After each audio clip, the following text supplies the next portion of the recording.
Thursday afternoon, Martin shave tests. I'm going to do 3 razors. They've already had quite a bit of work done on them. We're honing this afternoon. Let me just show you what I've been up to.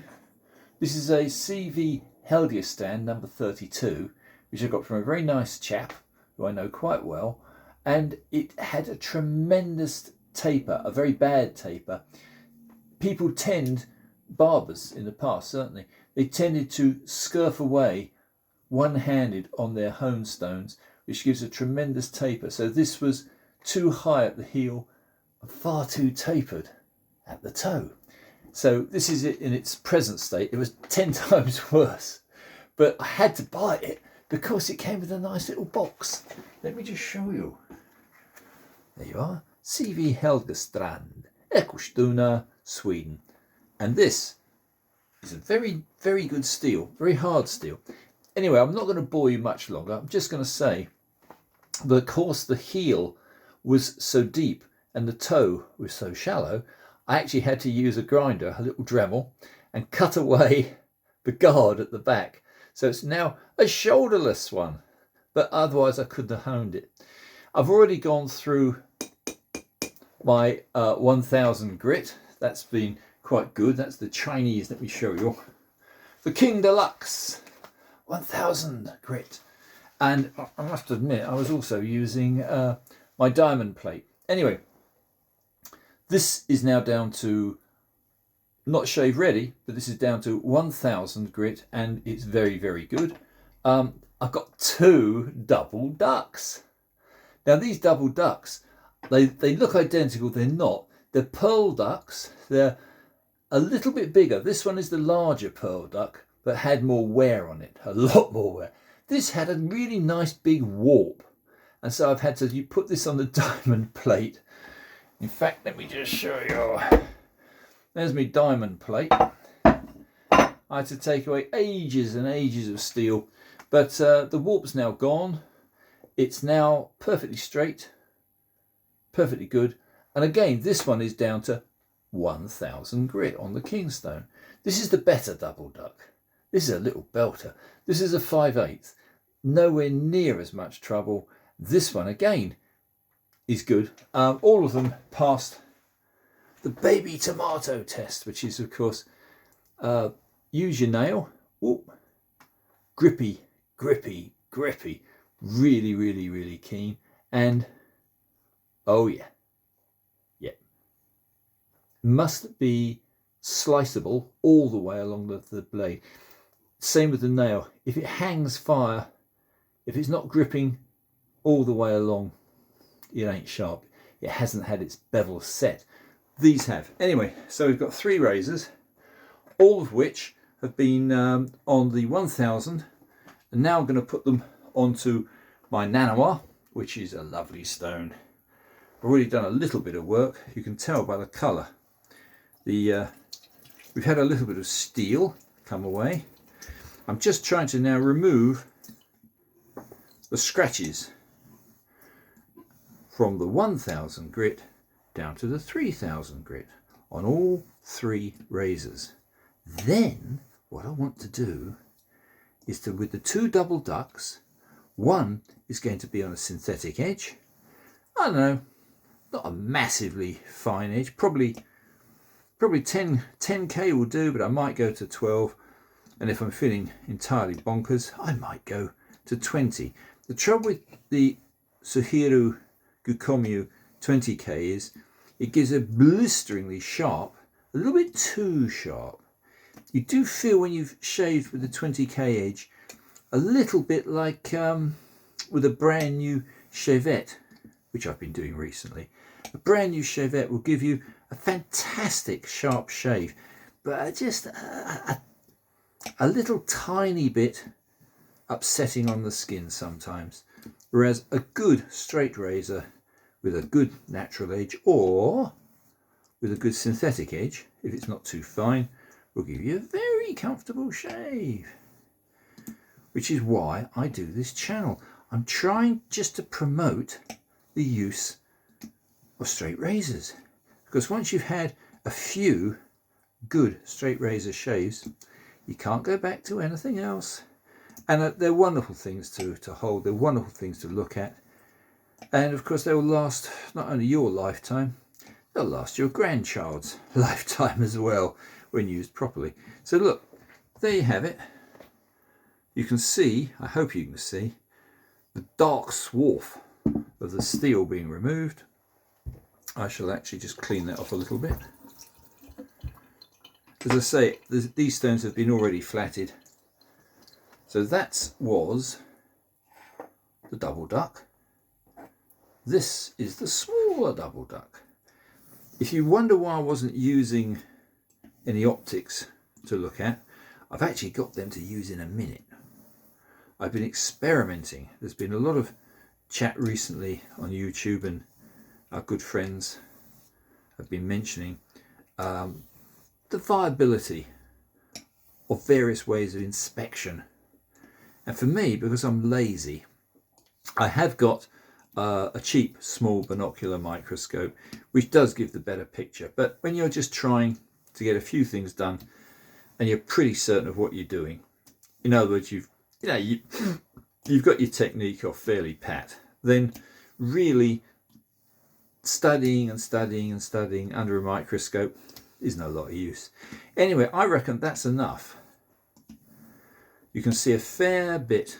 One of the gauges I use is to see how much nice dark swarf I'm generating. That gives you a very good idea of how much work you've yet to do. Anyway, this is the double duck, the second double duck, the slightly smaller double duck. Now let's try having a look with this. This is a 15 magnification loop, and that's yeah, it's pretty good actually. So I'm torn between the 15 magnification and this one. This one is a 20 magnification, and although the focus, oops, that would help by dropping it, the focus is a little tiny bit more critical. Oh, that's much better. Oh yeah, I like this one. Yeah, right. I would say go for a 20 magnification loop if you can find one. They're cheap as chips. You get them off eBay, you can get them anywhere. But 20, I would recommend. Much less than 20, you're not getting a very good idea. However, I reckon that one is done. So let's now go to the number 32. This is a big, heavy razor in comparison. It's a shame it's had obviously quite a lot of use over the years by some cack-handed barber who hadn't got a clue how to look after razors. And this was in almost mint condition on the heel, its full depth, and the taper and the smile at the end of the blade was just absurd. So I've cut an awful lot of steel away, but I got it at a very modest price from a very nice YouTuber, one of us chaps. I got this from James, Sustainer Shave, and James is an absolute expert on German, but particularly Swedish razors. Obviously he does Japanese as well, but certainly his knowledge and his ability on Swedish steel is very, very high. So wonderful. Thank you, James. This is a lovely little razor. It's got very nice scales. It's had a very hard life as far as the geometry of the blade goes, but we're putting that right, and I'm sure it'll be a beautiful little razor for many, many years to come. Do you know, you can tell, look at the amount of, these are good stones, these nanoas. Look at the amount of swarf. I mean, that is black swarf. So that's your steel coming off. I will check one more time under the loop. This is just, I wouldn't call this an instructional video. Who am I to instruct?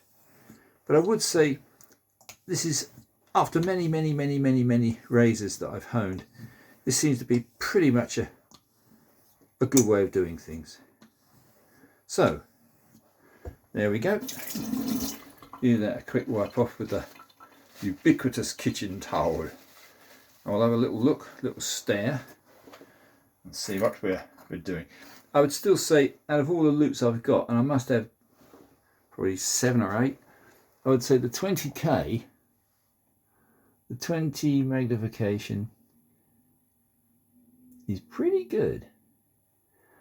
I've got to be honest though, it's not as good as a microscope proper, but it's not bad. Not bad at all. Yeah, I would say, looking at these scratches, they are the usual, very even, but quite coarse. So I reckon I'm calling those 3 okay for 3K. Don't ask me to count how many strokes it was, I've no idea. As a guesstimate, anywhere from 20 to 40 laps with reasonable pressure, watching very carefully the amount of swarf you're kicking up. Anyway, that's the 3K Nanomar. Let's go to everybody's favourite, the Shapton. This is a Shapton wine colour. A Shapton wine colour. Again, it has been flatted. I haven't put any need for a slurry on it. This is a good smooth stone. So let's start off. No, let's go back to the Swedish job. Let's go to the number 32, the CV Helgestrand. Number 32, Ekostuna. And I would honestly say, very good steel. I'm more expert, if you want to call my feeble attempt expert, I'm more expert on steel and materials. That seems to be my subject.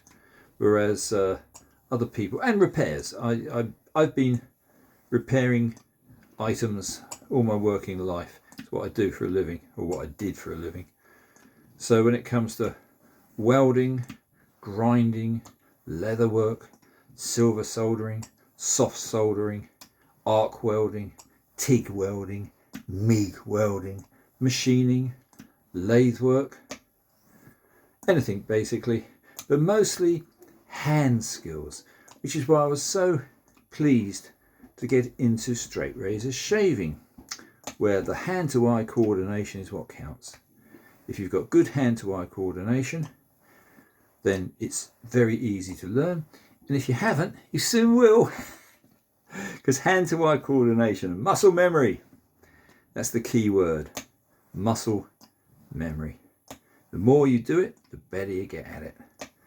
Your first 25 shaves with a straight razor are purely learning. You've got to be very, very careful.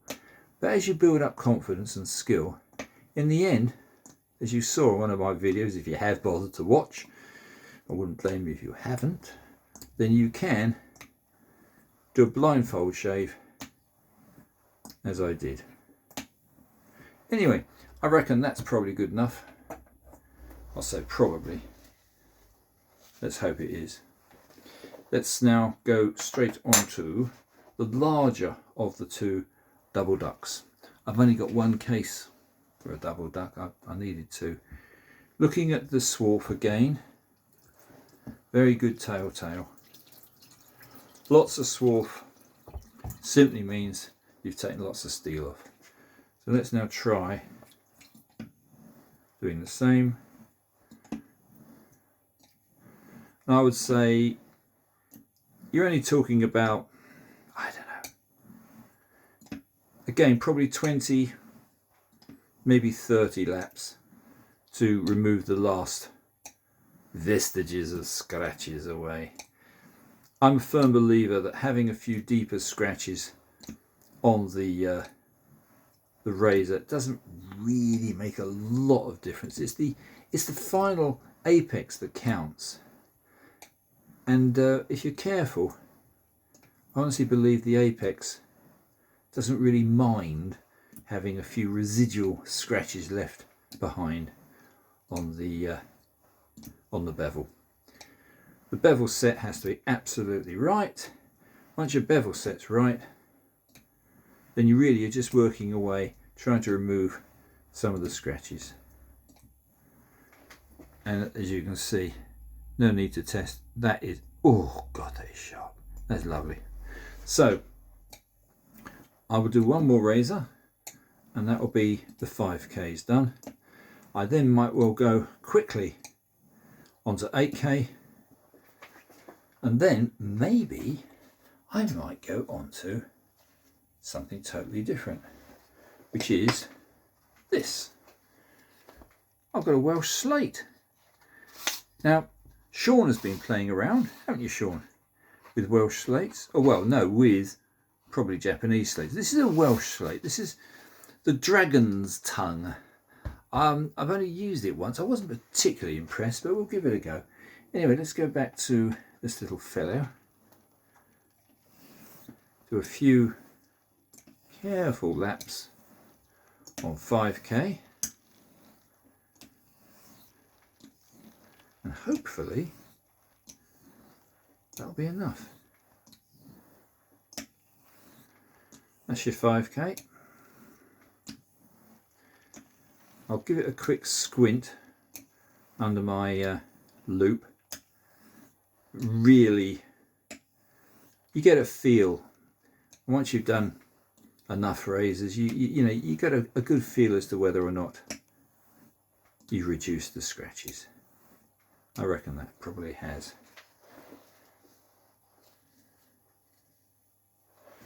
Quick squint. Fresh piece of kitchen towel. Let's have a look.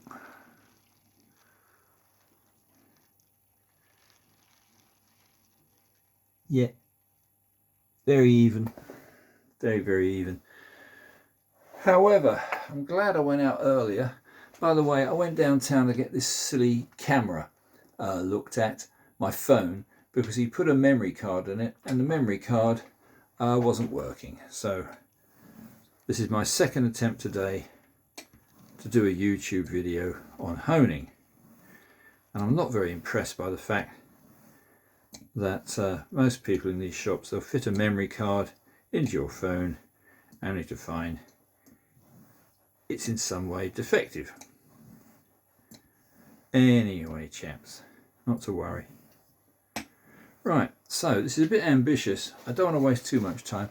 We are 17 minutes 59. Oh dear, dear, dear. Right, I'm just going to go on to 8K, make a couple of mentions of other little things you might be interested in, which is when you're using water on your stones, as I invariably do, I'm going to start using oil on some of the other stones, like on the slates. But at the moment, I'm very happy using water on synthetic stones.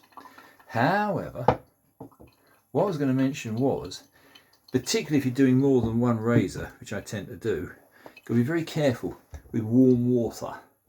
If you get called away to answer the phone or whatever, if you leave warm water on your razor, it will almost instantly rust, and that is not a good thing. So I'm just going to take the edge of this stone. It's a little tiny crack, not a crack, but a little tiny chip, and I want to take it off, which I have. Yeah, that's smooth. Yeah. So there we are, nice super white. Nanoir super white. Don't ask me to pronounce what it is in Japanese. Here we go again. This is our little friend, the Swedish CV Helgestrand. Let's see how it likes. What I love about white stones is almost instantly you get the trace, you get the telltale of the amount of metal taken off. We should now start getting a reasonable polish, visible reasonable polish on the edge. I always tend to be working edge leading, because I don't like burrs, and this is almost always with me edge leading. However, on other stones, yes, I do rotary, but at the moment I want the known symmetry, for want of a better word, of this movement on all 3 razors. But look at the amount of metal that's coming off. Look at that. So I reckon that one's done. Again, probably a good idea. This is not mildly cold, it's slightly warm water, but any really warm water will cause rust to appear almost like magic. So do beware. I once got called away on a phone call. I came back and there was spots of nice rust on a blade I'd only just honed. Not happy. Right, here we go now with the double duck. Isn't that a pretty razor? They're absolutely gorgeous, aren't they? German double duck. Both these came from America. Both these came off eBay. Didn't take that long to get here, but I had the comfort of knowing, being eBay, that they were in fact tracked and traced, and had anything gone horribly wrong, you will get your money back. Whereas there's been a lot of scams on our groups recently, third worlders mostly, and if you buy from an unknown person, usually with a fake profile, meaning a real couple, probably some nice couple in Oklahoma or somewhere in America, don't necessarily think it's them. And if one of the tests is don't do friends and family, because if you do friends and family to pay, which they always ask you to do, you've got no comeback whatsoever. The other thing, of course, is what I find if you want to catch a scammer, is ask them how much to post it from, say, America to where I am in the UK. When the idiots say, oh, about $5, you know it's a con. So beware.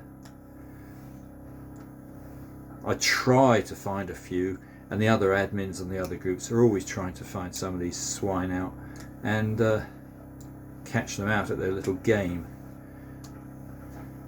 That's nice. I like that. That's done. Very nice. It's beginning to get quite grippy.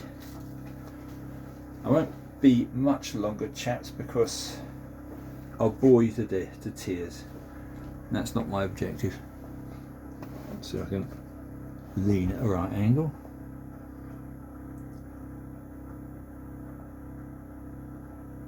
I've got to be honest with you, it looks good, but only a decent microscope would truly tell you. Pretty even. Pretty even. I'm going to do a few more. I might be wrong, I probably am, but to me, a few residual scratches on the bevel isn't going to really affect your shave that much. It's the final, from 8K downwards, it's from 8K to, say, I don't know, 12K, where you really are beginning to get high polish. And before that, I don't know. I mean, I've actually shaved off 8K and it's been okay. So anyway, call that done. I'm going to do 2 more and call it a day, chaps, because otherwise you'll be bored to tears. I hope some of my bits of information might be of some use to you. There's the other double duck. Oh, let me just show you. The reason I bought 2 double ducks was because I actually had a case from, about a year ago. I managed to pick up from somebody a double duck box. So I'm missing a box, but nevertheless, here we are with a double duck again. This is the big one, or was the big one, that I cut quite a lot of steel. This one had the weirdest possible profile you can imagine. It had quite a severe frown. So the centre of the blade was very frowny, and I thought, that's strange. Anyway, it turns out the reason it was frowny, apart from the fact that people in the past honing it didn't know what they were doing, the reason it was frowny was actually there was a warp. So I've actually had to remove quite a lot of steel off the spine because the spine had a warp in it.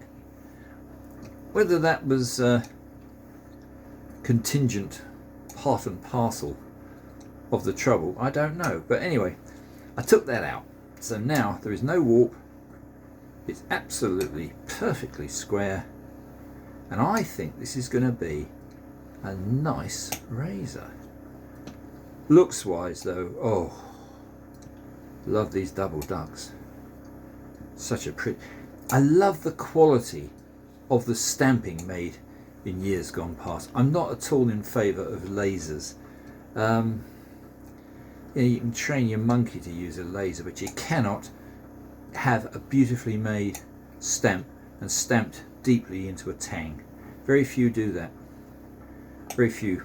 Only the traditional German companies tend to still use hot stamps, as we call them.